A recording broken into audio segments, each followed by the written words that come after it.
Hello and welcome back to another episode of Beyond the To-Do List. I'm your host, Erik Fisher, and this is the show where we talk to the people behind the productivity. This week I'm excited to share with you a conversation I had with Craig Jarrow. He is the time management ninja. He's been on the show before, but this time he's finally back. And in fact, he's back with a vengeance. He's got a brand new book out called Time Management Ninja. 21 rules for more time and less stress in your life. And who doesn't want that? We all want more time. We all want less stress. And this is a really cool conversation with Craig that I got to have because we get to catch up a bit, go through a number of the standard productivity tools, including the actual to-do list, the calendar, the address book, notebooks, and more. Talking about some of the basic starting points. If you've gotten off track with being organized, with time management, with productivity, this is a great episode to start with, to enter back in to being organized, to being on top of things, to managing your time, to being more productive and less stressed. We don't just cover the basics, though. We start to dive in deeper into some theoretical and practical application in each of those individual tools I mentioned. So I know you're really going to enjoy this conversation with Craig Jarrow. Well, this week it is my privilege to welcome back to the show, finally, Craig Jarrow. Welcome back to the show. Thanks, Erik. Glad to be here. I think you took the time management ninja, moniker a little too seriously because you've been in hiding for a while. I didn't know you were there. Yes, I have been in hiding for a little bit. I even made fun of that when I posted a newsletter recently. Yes, the ninja's been hiding. But you're back and you're striking with a vengeance. Man, I'm just going to stop with those puns or the Kung Fu movie alliterations at this point. But you're back with a book, which is great. And, yes, and people, by the way, you haven't been gone. You were doing a podcast for a while and, it's still out there. People can go listen to it and subscribe to it and everything. So I'll make sure to link that up in the show notes. But, yes, sounds good. Time Management Ninja is the name of the book. I love the icon, on the front where it's the alarm clock with the ninja mask on it. It's subtle, but it's also kind of iconic, which is really cool. Yeah, so. A lot of people kind of like that icon. I've had that on my website for a long time with the little ninja motif, but put it on the alarm clock works nicely. And I love the book cover. So yes, thanks. So basically the book is called Time Management Ninja, and it's 21 tips for more time and less stress in your life. And you've been at this, you've been at this longer than I have, to be honest. When did you start blogging? Like, just to revisit, you started the blog when? Like, way before I started my show. Without looking it up, I want to say it was about 2008. So I've been doing this for about 10 years plus. And one of the few bloggers that I know that was from way back then that's still going. There's a few other friends that are still out there. But if there's one thing I've done successfully, it's been consistency over these years. Yeah. Yeah. And the thing is that, you're talking about, we talk about the whole idea on this show, beyond the to-do list. We're just going to flat out disclaimer, talk about to-do lists today. But we're also going to talk about one of the things that we don't always talk about, which is this phrase, time management. And, that is one of the, when people hear the word productivity or they hear the words time management, yes, they think of those kind of synonymously. But I think of time management as one part of productivity. How do you see that? Interesting. Yeah, no, I'd love to hear your perspective on that as we get into this conversation. But no, I don't know. Time management was always the phrase that I grew up with and stuck with me throughout my career here in this. But you're right. And the words have changed a little bit, right? Productivity came into being the kind of the cool thing. For a little while, there was that whole pushback, like you can't manage your time. That type of thing. But no, I do think it is time management. And yes, I can hear what you're saying about it's a piece of the bigger picture. But managing your time, managing your activities, I think is one of the biggest keys to life that a lot of people don't do. And again, it leads to more stress and leads to less ability to get things done. Again, I'm thinking the reason I called the show Beyond the To-Do List is because of that fact that people just got so tied up in the, usual trappings of what we talk about. But I want to talk about some of those. It's not like we don't talk about them. It's not like it's not like going beyond them means we never talk about them. And in fact, time management is the management of one of the biggest factors when it comes to productivity. It's all about Right. time. One of the other ones would be, where are you? Time and space. I think there's probably one other one, maybe focus, attention, or attention, and Ooh, I like that. something like that. But anyway, I should probably list them all out at some point and just say, hey, let's make sure we cover all these again. But and this will be the first in the series, time management. How about that? That's great. So No, I like what you're saying. Go ahead. No, go ahead. I was gonna say I like what you're saying there, and again, for me, it comes back to this simplicity, and that's what I think we're going to talk a little bit about today. Time management is, so many people are like, I don't have, you hear the cliche, I don't have time for time management, or I don't have time to put a system in place or practices in place. But for me, that's kind of the whole, big question mark there, because for me, the whole concept of time management should be simple. And that's something I preach a lot on my blog and my podcast and my book is it should be simple. It should be a simple foundation that allows you to be more productive in your life. It doesn't take some huge system. And here, I'll go ahead and get this one out there. One of the things I say a lot is, your time management shouldn't take a flow chart. If you've got some, and there's a couple people out there probably chuckling right now because they probably are reading a book that has a flow chart in it, but you know which one I mean. But, if your time management is that complex, it's not going to be, life applicable. It's not going to fit into your lifestyle. You're going to eventually drop it. And again, for me, it's about simplicity, good habits, and the right tools to get things done. Well, and you talk about being time mindful. And when I hear that, it kind of crosses, it creates a Venn diagram in my mind of, being mindful and then all of the time stuff. And like you were just saying, time management is one of these things where you want to almost get to the point where you want to reply to those people who are like, I don't have time for time management, but you have time for breathing. It's that, it's something you do every day without thinking.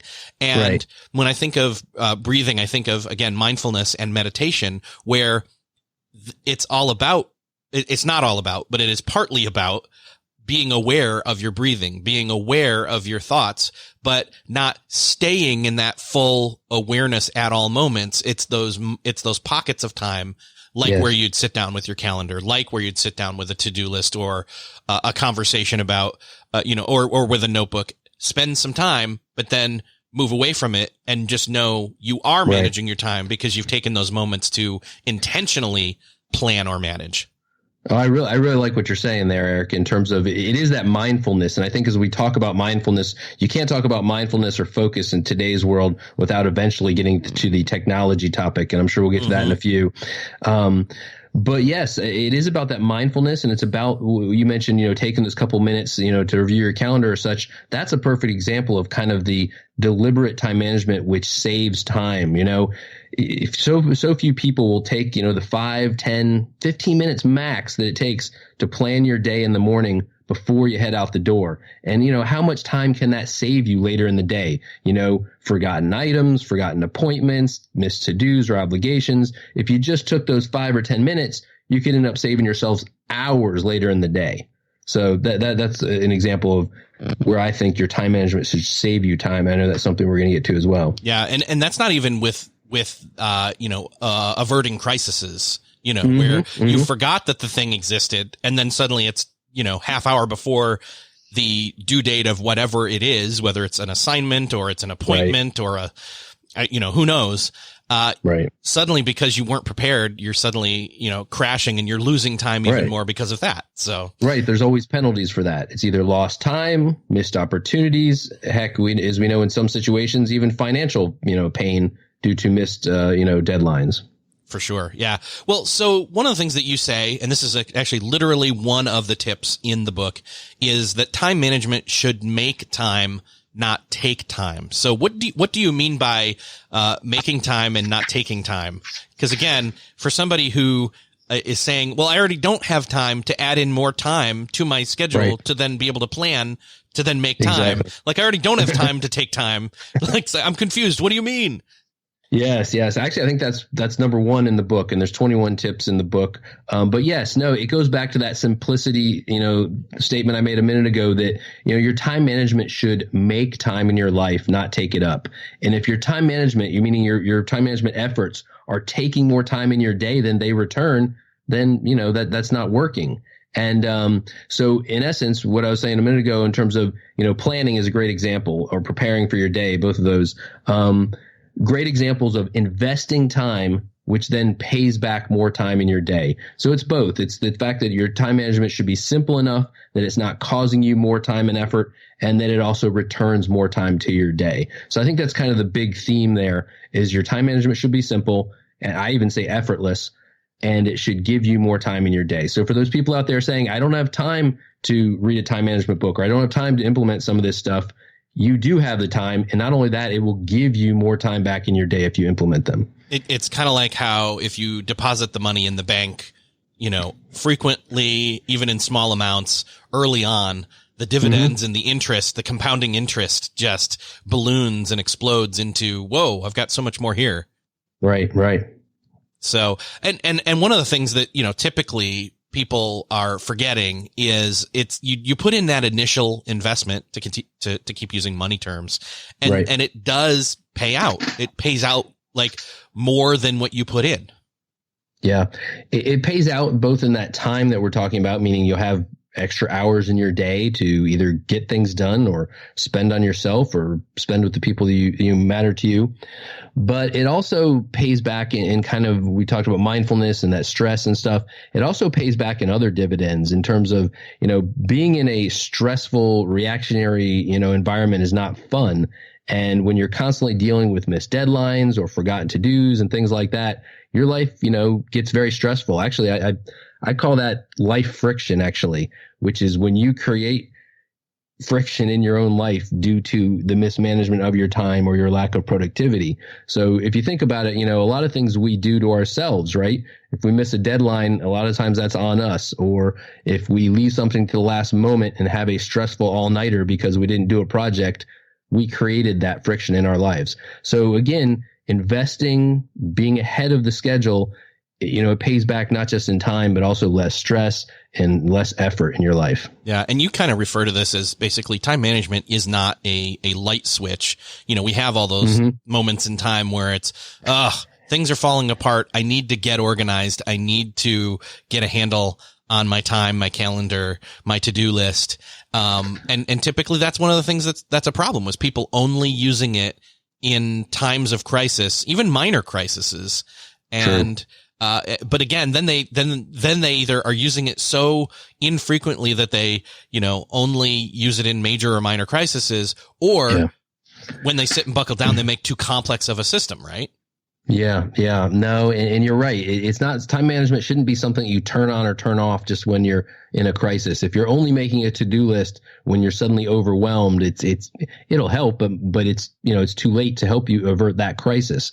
So it's about using it consistently, having it be part of your lifestyle is what I try to impart on people. You want them to be habits. You want them to be part of your lifestyle. And that's again, where if you're using a system or a tool that's too complex, you won't keep using it, right? If you have to do a 20-step process every day to plan your day, you're not going to do it every day. If you have to use a tool that's so complex to, add a to-do to the list, you're going to stop using it. You're going to put that tool down. So your system, your tools, your time management in general has to be something that's just consistently with you. And that's again gets back to that effortless, thought around it. It just becomes part of your lifestyle. Well, so how do we do that? For somebody who has tried to be organized, has tried to be productive, has tried to manage their time in the past, and just kind of thrown their hands up and either made too complex of a system, or they haven't used a simple enough system frequently enough to like hone that skill. How do you get them started again? Yeah, it can be frustrating, especially if you've been overwhelmed or you are underwater. It can be frustrating. The encouragement I would give everyone is, there is no other day to start but today, right? That was then, this is now, the song lyric there, but you can only start today. So if you're underwater or overwhelmed or you failed in the past, you have to start today. And I think it's about starting small. I think it's about starting with the basics. And I think it's about consistency. So again, that's where if you're putting something in place that's too complex, you're not going to stick with it. What I encourage people to do is just start with the basics. And one of the things I talk about in the book as well is there's 4 basic time management tools that everyone needs in their toolkit or on their belt, to use the ninja motif. to be productive. And I think a lot of people are missing those tools. So it's like trying to get a job done without the tools or with the wrong tools. So I think that's a basic place to start, is make sure you have those 4 basic, time management or productivity tools at your disposal. And again, I think it's about consistency. You got to start today, and you just got to do it every day until it becomes a habit. And there's lots of studies on habits and how long they take to stick and things like that. But again, it's not about running a marathon today. It's about just starting and then being consistent about it. It's about walking around the block today and then doing that, Yes. small low hanging fruit thing, consistently every day, to where to where it's like breathing. Yes. So you're doing it every day. So every day for me, for example, it becomes second nature. Before you get running into your day, you look at your calendar. You review your to-do list. You review any notes that you took yesterday, that type of thing. It's a simple planning session, preparing for your day, and you're that much more ready. I'll give you an example actually for this. As I got up this morning, I knew I had this podcast this week. I actually thought it might have been tomorrow, but again, in my session this morning, I was up early doing some reading and I was looking at my calendar. I was like, oh, of course, I've got to meet with Erik this morning. So if I hadn't looked at my calendar, I'd run into my day. My mind might have thought that this event was tomorrow. But again, that's why your tools are there. And there's another example of that effortlessness I was talking about. Your calendar should always have your back. Your to-do list should always have your back. They remember the things so that you don't have to keep them front of mind. Perfect. Well, let's get into these 4 productivity weapons. Let's name them, and then let's spend a little bit of time on each of those. I know that, again, this is by keeping it small and simple. I mean, Yes. to go with the ninja motif, these are the tools on your belt that keep it so where you are quick and agile. Yes, and simple. And here's the funny thing. We talk about these 4 tools, and I'll name them in just a sec. They're not magical, nor are they new. You can use a paper version. You can use a version of an app on your phone. It doesn't matter. But the key is that I find most people don't have all of these tools at their hand, or they have multiple tools, and I'll talk about that in a second. But let's just name them. So, this is the foundation of time management for me. You have 4 productivity tools: your to-do list, your calendar, your address book, and a notebook. And amazingly, when I sit down with people or I do coaching, almost everyone is missing or has an incomplete version of one of these tools. Very few people have all 4 tools. They might have a to-do list and a calendar, but you know what? I really don't have a notebook. I just write things down wherever I am, that type of thing. And it's important to have all 4 of those tools. Back in the day when we were all on paper, this would kind of be your day planner or whatever it may be. In today's day and age, we have some amazing tools, right? We can use our smartphones. We can have our data in the cloud and syncable and reachable anywhere we're at. But again, it's not about how fancy your solution is. A good paper system used consistently will still beat a cloud-based system on your smartphone if you're not using it right, or consistently, I should say. But yeah, do you ask yourself, do you have these 4 tools? And then here's my second question of that part 2 of that question is, do you only have one of each of these tools? And again, we talked about starting small and starting basic. I think in my book, I call this the power of one, having one of each of these tools. If you have 6 calendars, I'm telling you, you're going to, get them out of sync and miss appointments and things like that. If you have to-do lists in 6 different places, on Post-it notes, on a legal pad, on your smartphone, you're going to get confused. So again, why go to that complexity? And I'm going on a little bit here, but bring it back to 4 tools, and which ones are you using? One of each. Yeah, man. And again, you're going to use them up, like depending upon what, if you're using analog versus digital.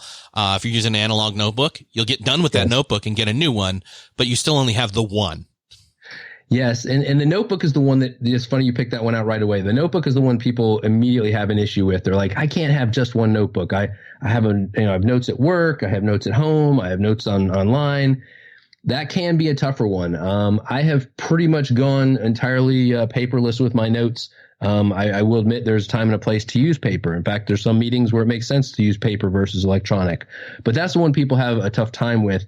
But what I see too often, and I actually had a coaching client recently where they had a notebook for everything. They had a notebook for home and the kids. They had a notebook for work. They had a notebook for a different project. And they were like, I can't put all the notes in one place. They'll get mixed up. But yet when they went to look for something, they had to go to 6 or 8 different notebooks to try and find something, even if it was by topic. So that's where the simplicity of having one tool is it, you have one place to go and look for it. If you wrote it in your one notebook, you know where to go and look for it. Now, this is maybe a good pivot to talk about the technology. This is where technology has really started to help us in ways that it couldn't even a few years ago, even though the computers have been coming along, the apps have been coming along. We've had our iPhones for over 10 years now, but we've kind of gotten to this unified cloud syncability, and it's very powerful. I can use Evernote. You can use Apple Notes. You can use OneNote, and you can have your notes everywhere. One notebook available everywhere, on your phone, on your desktop, wherever you may be, even accessible from the web if you had to in an emergency. But it's that power of, and there's a lot of other things too we can talk there besides the sync, searchability and other features and, multimedia and things like that. But again, the technology has really affected this in a big way. And smartphones, I think, are one of the best productivity tools and obviously one of the biggest time wasters we have in our lives these days. But, your smartphone can be a very powerful tool. And I actually have a small course coming out in the near future that talks about how to use your smartphone as a productivity tool rather than a toy. And again, those 4 tools that we talked about, the to-do list, calendar, address book, and notebook, they all fit on your smartphone, right? Android or iPhone, they have built-in apps that you can use, the basic ones, or you can go out and get something fancy like a, Todoist or Things or Evernote or whatever you want to customize your one tool for. But again, you got that all in your pocket, and we carry our smartphones everywhere, right? So it's always with you, which again is another key time management, tactic is you have to have your information, your tools with you at all times, but our smartphones do that for us. So I am a fan of technology, and I do think it's used in the correct way and used mindfully. I think it's a great solution. Yeah, I agree with you. I still love technology. I love I love that I do have my to-do list, my calendar, my address book, and even a notebook and much more. But, again, that's the paring down and not using it as a toy that, it's a toy in, business planner clothing in some senses, Yeah. So, and one of the other benefits though, that we maybe haven't hit on is the syncing. Being able to have it sync to, if I enter something on my phone or vice versa, back at my desktop or even the middle ground, the tablet, that again, it's still having the one tool, in that, that it's one of those 4 tools, those 4 weapons, but it's in not dimensional, but I don't know. What do you want to call it? I don't know what we call it, but formats. I guess. There you go. Formats. And you're spot on with that observation, because that was the problem, right? You'd have a calendar at home that may be your family calendar, or maybe it's pinned to the fridge or something like that. But then you're at work and you're on Outlook or whatever it may be, and you got a different calendar. Those aren't in sync. Our phones now let us have both of those calendars electronically synced to one device or many devices, as we're saying. But, you don't have those sync issues. You don't have those multi-format issues. But that's, again, where people are challenged. And sometimes I'll ask people, bring all of your productivity tools and we can take a look at them. And inevitably somebody will bring, a desk calendar and their smartphone and, a paper calendar. And so you got to get those all in one format. And I think that's the challenge for everybody, is deciding on your tools, and then choosing one for each of those 4 functions. So what are the kind of things, let's work backwards here, because I want to end this tool talk here with why a to-do list should be our best friend. Because I know there's a lot of people who have an aversion to making a to-do list at all. And even some who say, well, my calendar is my to-do list. And they make some really great points. And we'll get to that. But let's start backwards. Let's go with notebooks since we were already there. So what should people be using their notebook for? And by the way, I will actually carry around a paper notebook sometimes because I want to keep my phone from becoming toy mode. That's a great point. And that is one caveat I will give into on the paper side there and the multi-format. Again, I preach one tool, especially even on the notebook. I will tell you probably about 90 to 95% of all my notes, I stick to my rule, are in my smart device, in an application. I will go to paper, and I'll give you the probably the best example of that. Meetings are still a great example of where it's kind of considered etiquette not to be sitting there playing on your technology, and, whether it's a one-on-one meeting or, a group format, it just really doesn't work. It diverts your attention, and it's just considered even an etiquette thing to be kind of rude to be on your devices. So that can be one time where it's appropriate, I think, to go to paper. I use some great notebooks. I've used Moleskine. I love Baron Fig. And I'll pull out a notebook and I'll take those notes. But I'll tell you, I will then try to transfer those notes to my electronic device at a later time, whether it's transferring the main information or even just taking a snapshot and putting it in the notes if it's something I need later. And again, that gives you that searchability and other things. Yeah, it's the noodling, it's the capturing. But then when it comes down to putting it into a trusted system that is syncable, that's that transfer point. And that's, I have different points in time, either weekly or daily, where if a transfer needs to happen, I'll do it. Yeah.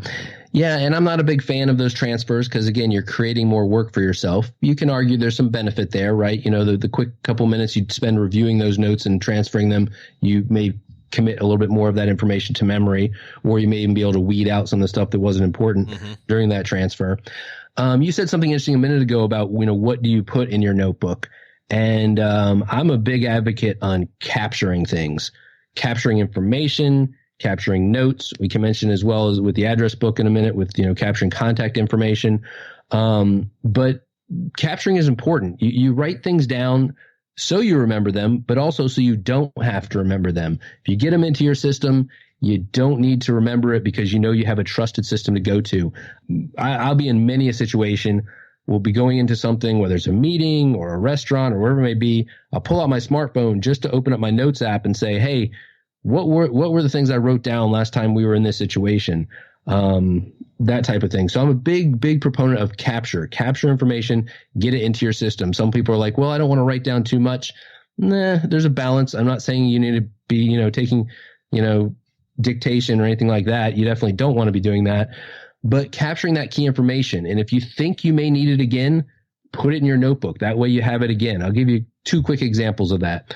I had to deal with a car issue the other day, went into the car dealership, the repair center, opened up my notebook, and sure enough, boom, just by typing in the name of the dealership, I had the name of the people I spoke to last time, the manager who was so good to me. I would have never remembered that information, but I was like, oh, so-and-so took care of me last time. Here's what we did, blah, blah, and it worked out great. Another example is, when here's a different example. Capturing not only information, but solutions is something that is very big. When you solve a problem, it could be something simple. What is the size of air filter that your house takes or something like that? Put it in your notebook. You know what? The next time you're at Home Depot and you think, hey, I need to change those air filters, boom, there's the dimensions right in your notebook, on your phone, in your hand. Wasn't even something you would have ever remembered. So just a couple examples there of capturing information so that you have it at your fingertips again. Now, again, we're talking about technology there, right? Because, if you wrote that in your Moleskine or in your notebook, 3 years ago, you're not going to have it at your fingertips with you wherever you are. But when you're putting it into an electronic solution, Apple Notes, Evernote, something like that, you can have that instant recall, that instant searchability to bring back information. And that's a superpower we didn't have before this technology existed.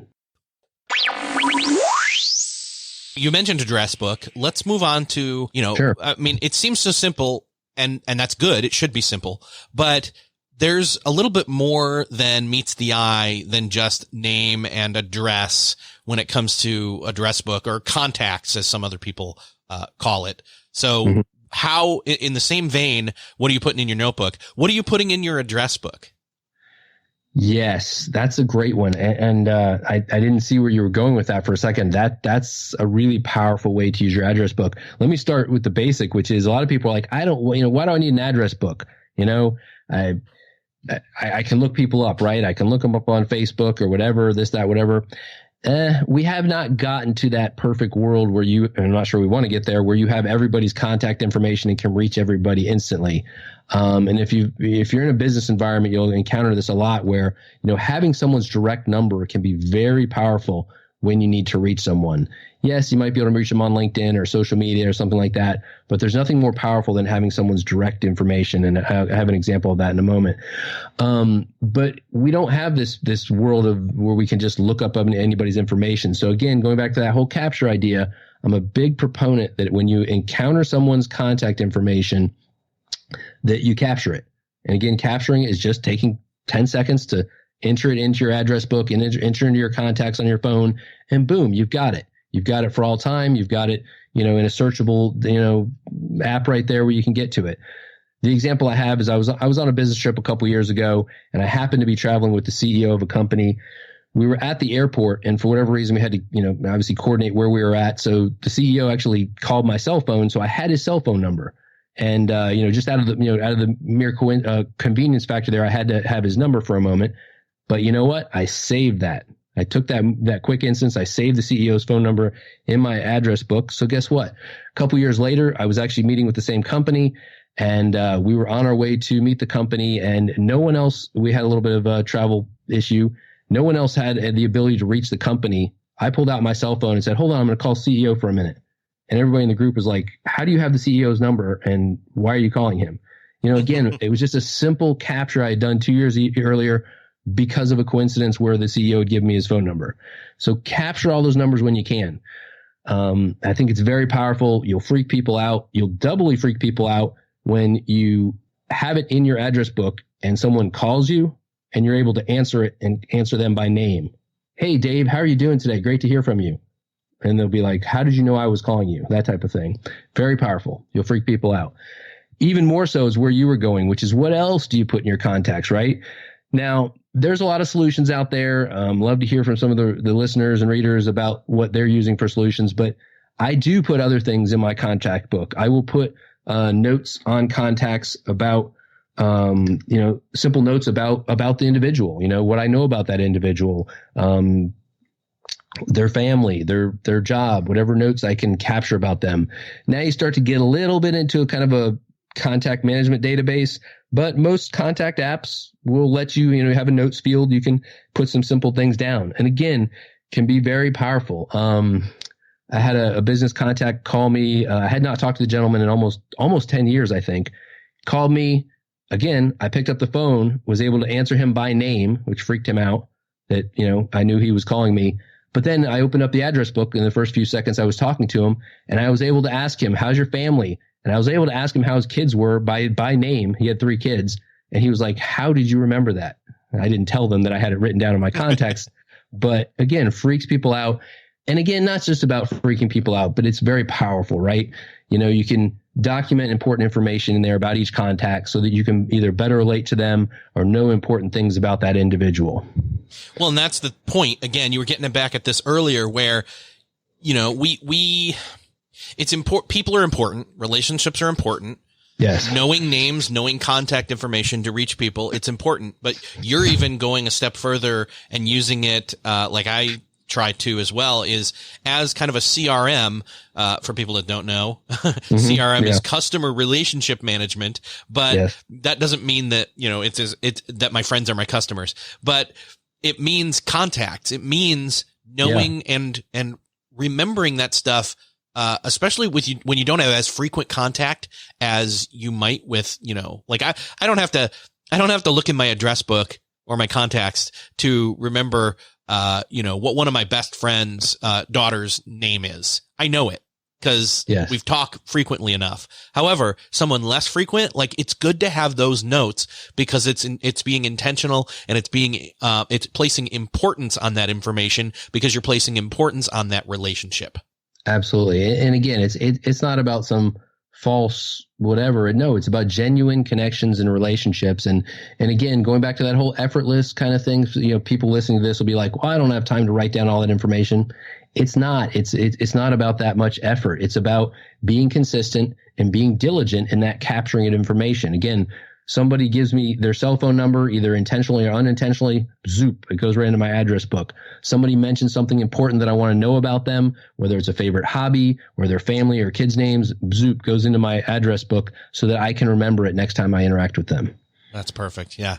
What else? Are you using anything else inside of there? Obviously there's the normal contact information pieces like, the phone number, so we can call or text, the email or multiple emails.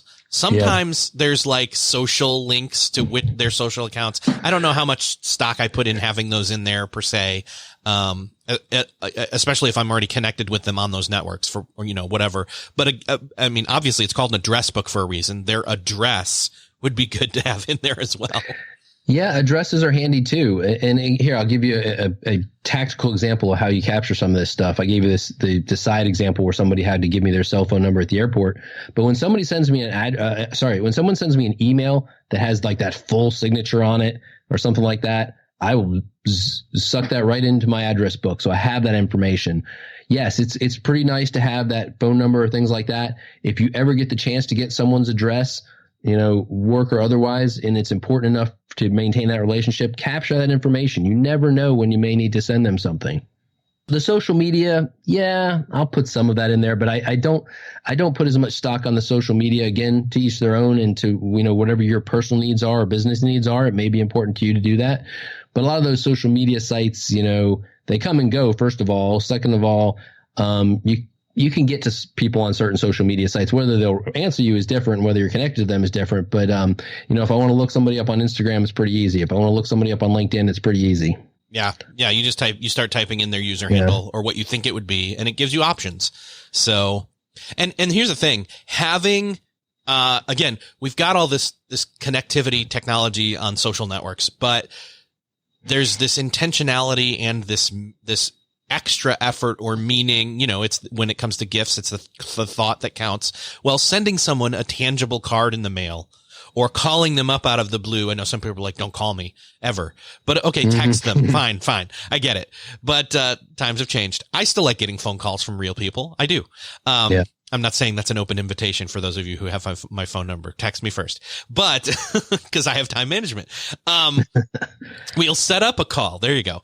But it just shows so much more intentionality and care and effort. And again, not a lot of extra effort, but then again, maybe that little extra effort because it shows and it means something, right? Right. Absolutely. So, all right, let's move on to calendar. So calendar's the one where you would think has the most relation to time, but these all tie in, obviously. What are you using your calendar for? And, you said you should only have one calendar. Well, I do too. I have one calendar app, but I do have I do have more than one calendar in that app. No, absolutely. So, I think you're hitting it right there, which is, it's one place. It's one calendar app. That type of thing. We'll get to the same thing, I'm sure, with to-do list, because people are like, oh, I can't have one list. Well, you can have one list app. You can sort it any way you want. We can talk about that in a minute. But with calendars, yes, it's about having one place to go. So you don't, on the simplest level, you don't get those forgotten appointments because it's on your other calendar, or you're out of sync, or, from home to work, or whatever it may be. So yes, I use I have an iPhone. I'm a big iPhone fan. I use the iPhone calendar. But I bring in my work calendar, my family calendar, even some other calendars, and they're all on the one calendar. You can color code them, whatever you want to do. It starts to look like a little Tetris board, but you can see it all in one place. And that's again where it's all about that syncability, and the technology has really given us tools to be more productive with less effort, because you can see all that in one place. I think it's interesting as well. You started to mention about the use of the calendar. That's where I think a lot of people have some opportunity to, again, do more with less effort, because they don't use their calendar. I find the calendar is a very interesting topic, because everybody knows the calendar. Everybody probably has a calendar, whether it's work or home, but not many people use the calendar. The calendar to most people is just a list of events that people have put on their schedule. And I challenge them to say, well, what did you put on your schedule? And I'm a big proponent of putting your own appointments on your own calendar, because especially at work, a lot of people, their calendar is just what meetings have been, thrown at them by other people. And I challenge them to, well, how much of your week did you put on your calendar? So a great simple tactic to start with is what I call blocking your time. It's not, it's pretty common in the productivity space, but a lot of people don't do it. It's best to do it at the beginning of the week, but block your own time. In fact, especially at work, you should be filling your calendar up before other people do. So scheduling appointments with yourself, scheduling appointments with your work is a tactic that I use a lot. If you've got a project, put it right in your calendar, block some time for it. Again, I think when it comes to the calendar, the biggest thing that a lot of people need to do is be more proactive about scheduling their time versus just being reactive and accepting invites that come in. Yes. Well, and this was one of the things that, and I don't disagree with her, but Chris Ward was on the show about a month ago, and she was talking about that having the calendar was a substitute for the to-do list. And I saw her point, and I don't disagree, but I also disagree to a certain extent.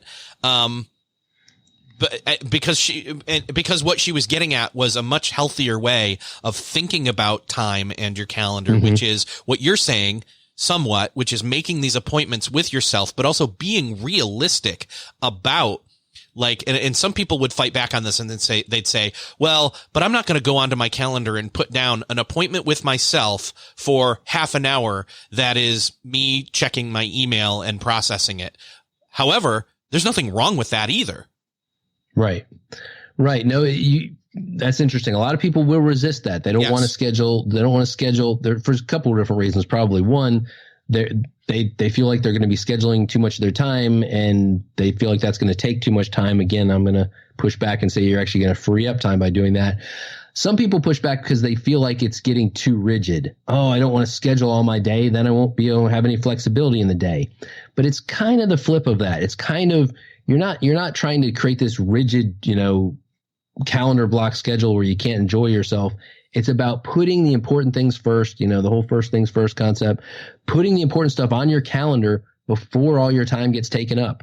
If you've got a project to do today and you knew it's going to take you 3 hours to write it, then by gosh, put 3 hours of time on your calendar to work on that. Because if you don't, it's going to get filled up by meetings. It's going to get filled up by other stuff, or heck, you're just going to do other things instead of doing it.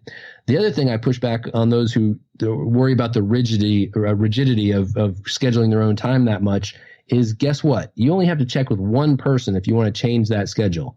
You. It's not like a bunch of meetings where you got to renegotiate the meeting times and things like that. So I think it's more important to block that time, is what I call it. Block that time in your calendar, because again, you can change it yourself later if you need to be more flexible or something else, or a priority comes up that, was after you scheduled that time. But again, if you're in total reactive mode with your calendar, that's not a fun place to be, and it doesn't lead to a fun or productive lifestyle when you're constantly reacting to other people's requests for your time. Yeah. I look at the calendar as that. We've all heard this example where, and I've seen it literally done, in person, where you've got the jar and you've got the big rocks, the smaller rocks, and then the tiny rocks. And then you try to even pour water in there. And that if you do it the wrong way, if you put all the little ones in first, nothing else, will fit in. The calendar for me is where the big rocks go first. Exactly. And then maybe some of the medium rocks, but not the small ones. Yeah. Yes, I totally agree with that philosophy. And yes, that jar example is a perfect metaphor for that. So then, is there anything else before we move on to the other place where all the little rocks and some of the big, and actually where all the rocks go, which is the to-do list for me? Where is there anything else we're missing when it comes to the calendar that we've got to make sure we don't forget to say? The only other thing I would say about the calendar, there's a couple topics, but no, let's put one more nugget out there on the calendar. The other thing that I see a lot on the calendar is calendars are different than your to-do list. We're going to get to that in a second, but too many people just look at today. And today is important, right? It's the day you have, it's the day you can affect, it's the day you can get things done. But I tend to see that people don't look out to the horizon. They don't look out to tomorrow. They don't look out to the rest of the week. They don't look to next week. And I try to get people to at least have a week to 2 week horizon on their calendar. So for example, when I looked at my calendar this morning, I look out the rest of the week and see what it may be. And it goes for the same when you're blocking your time. You don't want to just block today. You want to block this week so that you get ahead of it. And that leads to kind of that proactive, not only vision, but that proactive productivity stance where you can start to get ahead. And being ahead of things is really enjoyable. And we can talk about that in a minute, maybe. But, just even being aware of obligations that are coming later in the week or next week, they don't sneak up on you. You also have time to prepare. You even have time to react if you need to move it or readjust something. And so I think that's my last tip for now on the calendar is don't just look at today. Look at least a week out, maybe 2 weeks out. And, when you do your big review, you can look even further. But again, you got to be looking. Otherwise, you got your head down at today, which is good from a focus standpoint. But you got to be aware of what's coming down the road. Well, and you just there, without me even thinking about this, put a big differentiator in place for the difference between the calendar and the to-do list. The to-do list is how far am I driving today? The calendar is like the map for the entire trip. Yes. At least in my mind. Yeah, no, it is. And it goes obviously very far out. I mean, I've got appointments that are probably already scheduled next year. But again, it's like, I like the car example or motif in this conversation. You know, if your head's down, only looking 10 feet in front of you, which is today, you're not going to see the rock that's, on Thursday of this week that you're going to, run into. So that again, it's the calendar has got to have a little bit more of a horizon. You're not just looking at today.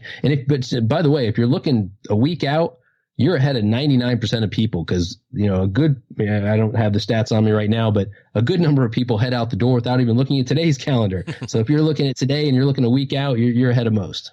All right. So what are we putting on a to-do list? For me, again, my to-do list, I do have some tasks that are, like, for example, I know I got, here's something. My wife texts me this morning and I'm the person who does carpool. However, it's variable right now in the morning for my daughter getting her to high school because, she's got cross country practice some of those mornings where she's got to be there earlier. And I need to know, as the carpool person and the dropping off early person, which days are which. So Then I went through and I know it's already on the calendar, but I also then put it ahead in my to-do list just so that it's already there, drop her off 7 a.m. or carpool 8:15 a.m.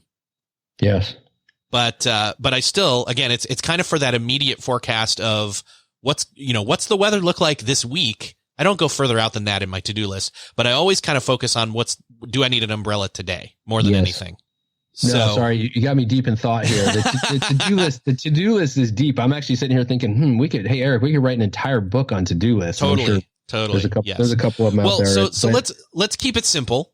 Like we talked about, let's go for simplicity. And for those people, again, who they need to get started with these tools, and this one specifically, because as you say in the book, your to-do list should be your best friend. Why is that? Yes, I think to put it in the most basic terms, your to-do list is your best friend because it tracks all the things you need to get done. And again, going to that effortlessness and that ability to work in the moment, you don't need to be thinking about the 20 things that you need to do this week. Let your to-do list remember that for you so you can work on one thing, and that's the task in front of you. And that gets to, capturing things again, like we talked about on the notebook and the address book. It's the same thing with your to-do list. Capture everything. And we can get into philosophies here because I know there's a lot of different philosophies on what you put on your list and things like that. But for me, it's all about that capture again. If I think of something, or like, to your example a moment ago, your spouse mentioned something you need to get done, capture it to your list. It may not be applicable at this exact moment, but I don't have to think about it because it's now on my list, and my list is going to be my best friend because when I look at it that next time, it's going to remind me of that task I captured. I do think, and I'll turn it back to you in a second, I do think it is all about simplicity. And I'm sure we can go down a whole bunch of tactics and tips and things on to-do lists here. But the simplest question is, do you have a list? And a lot of people don't. And you mentioned, people being afraid of writing things down. I agree with that. A lot of people get nervous. If I put it on my list, I have to do it. No, you don't. We can talk about that. But if you're not keeping a list, then it can't be your best friend. It can't have your back. It can't remind you of those tasks. So if you're looking for a place to start, make sure you have a list and make sure you have one place for that list. As Erik was saying earlier, it can be an app, it can be a notebook, but have one place for all those to-dos. So this may sound the opposite of what people think should happen, but the way I approach it, especially for today, tomorrow and other days, come as they may, but I always try to put as little as I can on my to-do list for each day. That's a great tactic. That's a great tip. And, there's definitely some people out there who, they'll try to keep their list, on an index card or something like that. And, sometimes you hear magical stories about CEOs just carry around an index card with the couple things they need to do today. that's powerful. That's focus on what you need to do today. But I think for most of us, the to-do list needs to be a holistic solution that does capture everything.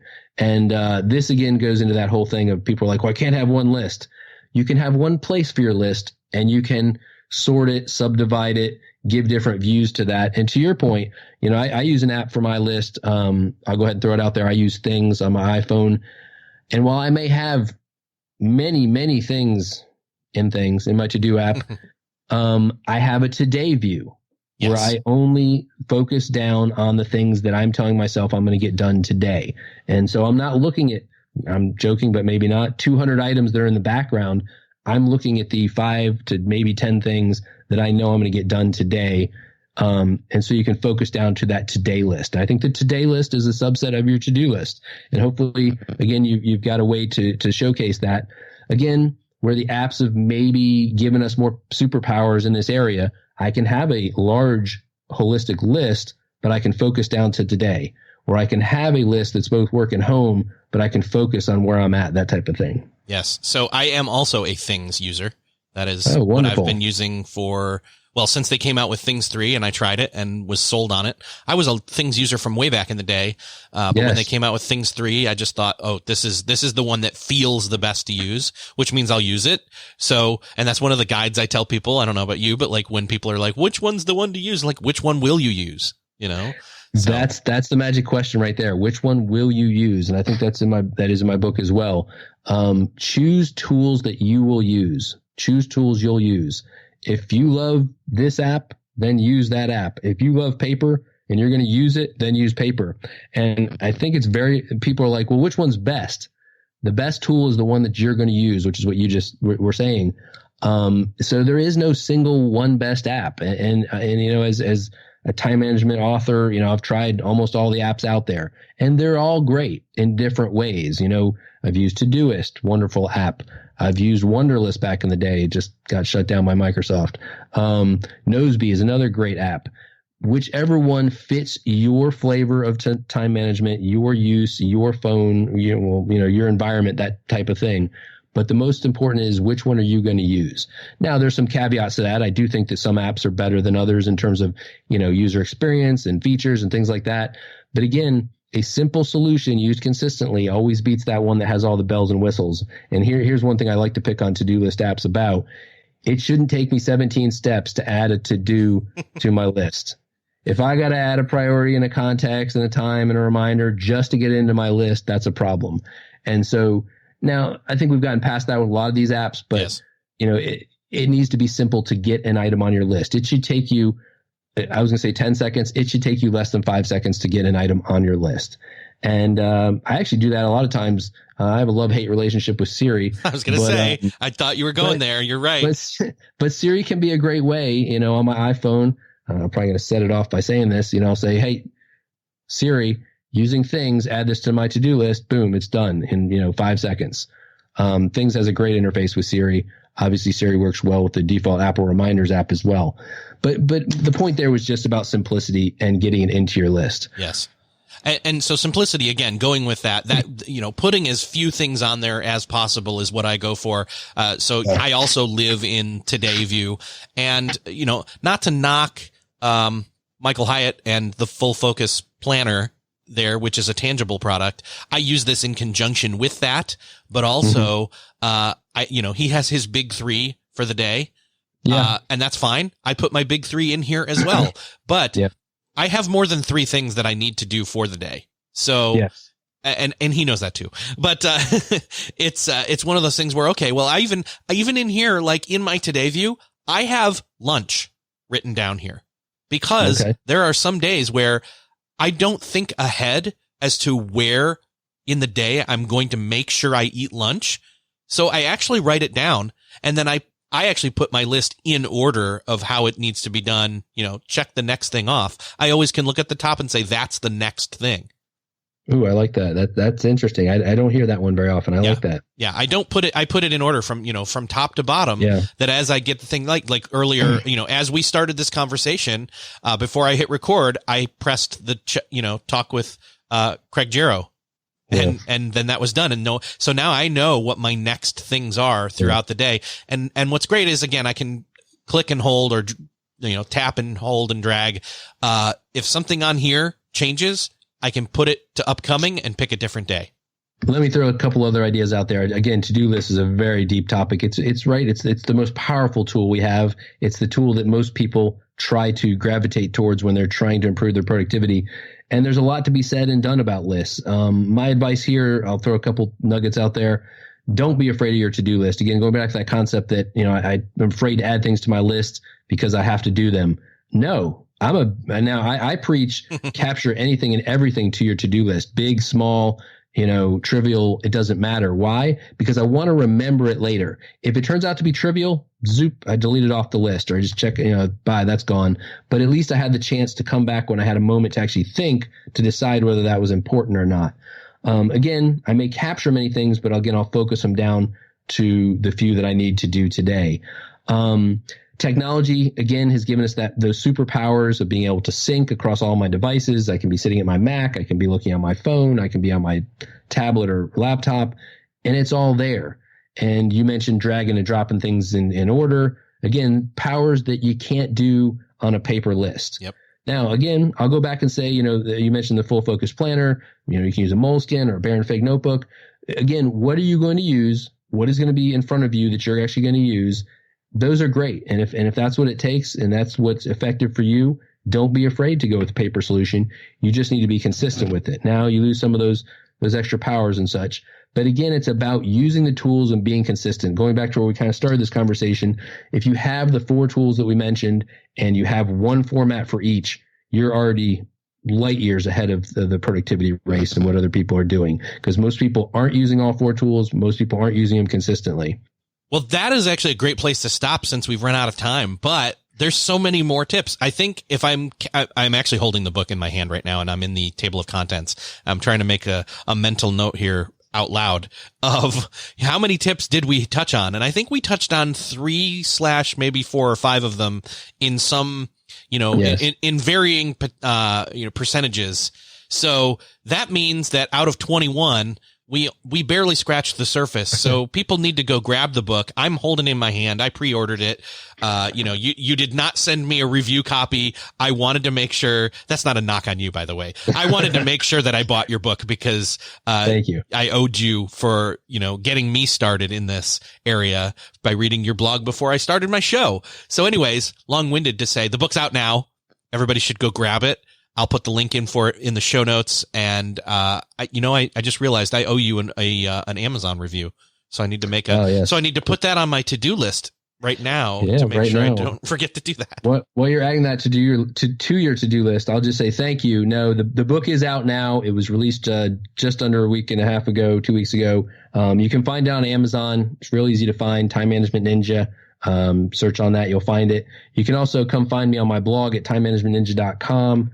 And love to see you guys out there. I love your show, Erik.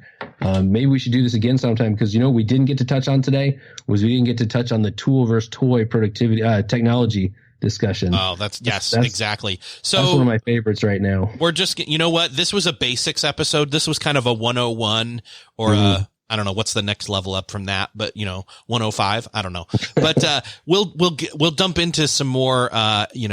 We will join into a deeper conversation sometime in the very near future. You come right back and we'll do that. No, that sounds wonderful. Well, thank you very much, Erik. I really I enjoyed this today. Awesome. Thanks, Craig, for being here. Well, that's another podcast crossed off your podcast listening to-do list. I hope you enjoyed this conversation with Craig Jarrow. I know I always love talking with him, and the book is just flat out great. I purchased it myself. Craig didn't give me a free copy or anything like that, although that often happens when you're a podcaster. And honestly, I feel strongly about having purchased it myself because I wanted to support Craig. And it is that good of a book. And like I said, we barely scratched the surface in this conversation. And I kind of kept it just to the tools for the sake of this conversation. But there's so much more there in this book. You've got to go check it out. You can find it in the show notes for this episode at beyondthetodolist.com/299. That's also where you can hit the share button and share this with somebody who needs to hear it, somebody who's gotten off the wagon, productivity-wise, time management-wise, and needs to get back on the wagon. That, or you can do me the favor of hitting the share button in your podcast player of choice, wherever you're listening to this. I'd truly appreciate it if you share this with that one person you know of needs to hear this. And thank you for sharing. Thank you for listening, and I'll see you next episode.